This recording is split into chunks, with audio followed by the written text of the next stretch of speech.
You ask Tiger to solve. This deals with linear equations with one unknown.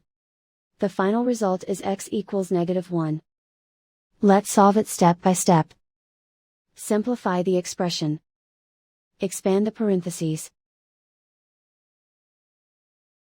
Multiply the coefficients. Simplify the arithmetic.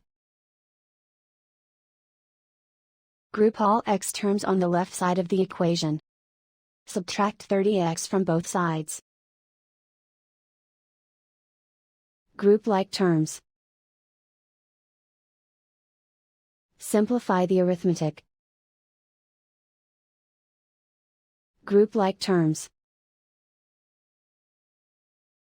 Simplify the arithmetic. Group all constants on the right side of the equation. Add 11 to both sides. Simplify the arithmetic.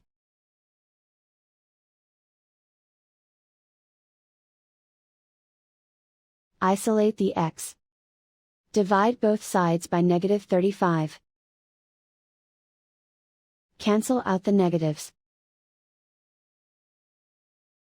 Simplify the fraction.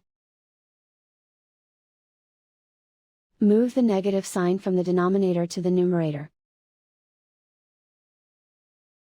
Simplify the fraction. And so the final result is x equals -1.